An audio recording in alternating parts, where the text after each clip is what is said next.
Welcome back to the Michigan Business Beat, brought to you on the Michigan Business Network. Chris Holman here in our downtown Lansing studios. And we're going to venture and spend a little bit of time here with Mitch Lyons. He's a former MSU Spartan football player, NFL veteran, now an author, and also a wealth builder. Boy, do I need you, Mitch. It's good to have you here. How you doing? It's great to be here. Thanks for having me, Chris. Let's talk a little bit because we've probably seen it time after time, unfortunately, athletes or entertainers or people who come out of these wonderful careers with a lot of money and pretty quickly wind up not having enough.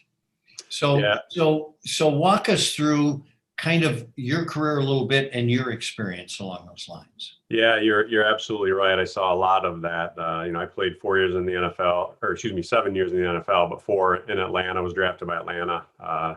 Played 4 years there before signing with Pittsburgh, and finished up 3 years in Pittsburgh with a couple knee injuries. I love Pittsburgh. Pittsburgh didn't love my knee injuries, but I played. I was never the big bonus baby. I was happy to be making the money I was making, but there certainly were a lot higher paid guys, and I was witness to the fact that a lot of them weren't real disciplined in terms of the money they made, and recognizing the fact that would come to a crashing halt at some time, and they may need to adjust their lifestyle. So I saw a lot of unnecessary expenditures, let's put it that way. And even back then, I remember trying to talk some sense into some of these guys and saying, you really don't need a $20,000 watch. Maybe put 10 grand in your 401k. Back then that the NFL was matching 2 to 1. I can't get it till I'm 59. Well, okay, well, you're not going to have anything to get. So, yeah, it's just unfortunate. And I think the NFL's done a better job of trying to educate guys on the front end as they come into the league. But the reality of it is sometimes it just gets away. They're not used to having that money, and they start living a little too high on the hog. And that spigot turns off at some point, and it's tough to, duplicate that kind of income for a lot of those guys. Well, another thing you see too is you get an extended family, so to speak. Yes, you do.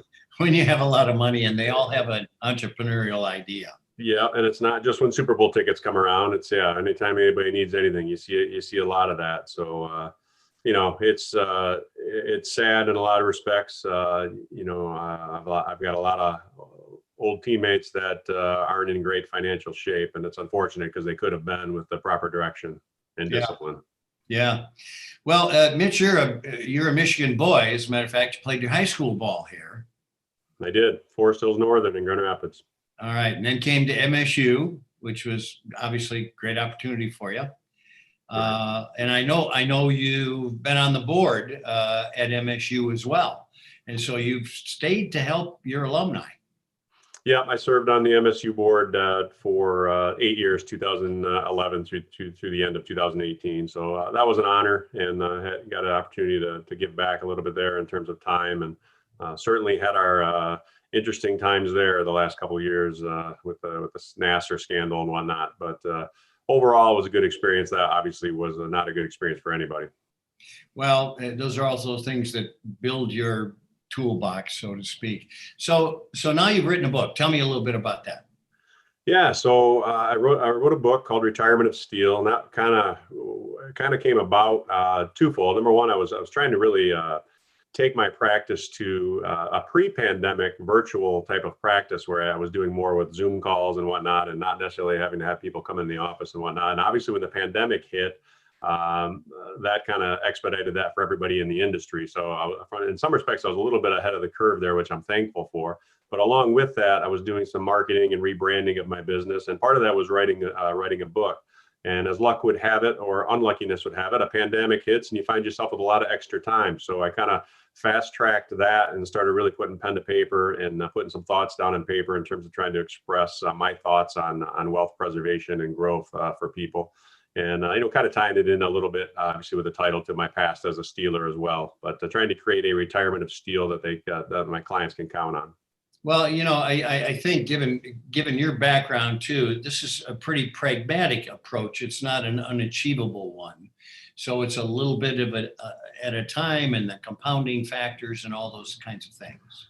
Yeah, what I really stress with people is it's really 3 areas I'm looking at, and I find that my clients are concerned about it. It's market volatility, it's paying unnecessary fees, and ultimately taxes. What's going to end up in your pocket? And that's a big unknown for the majority of Americans that have money tied up in 401ks or IRAs that are going to be taxed at some point in the future when they start taking distributions. And yet we have no idea what that tax rate's going to be, other than I can tell you unequivocally that I don't think we'll ever see tax rates as low as they are now. Yeah.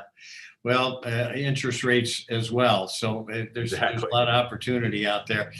Mitch, thanks so much for joining us. We appreciate it. Mitch Lyons, former MSU standout, Atlanta Falcons, Pittsburgh Steelers, which spawned the book Retirement of Steel. Thanks for sharing that.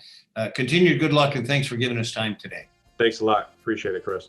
All right, Mitch Lyons. I'm Chris Holman. You're watching the Michigan Business Beat on the Michigan Business Network. Stick around. We'll be back.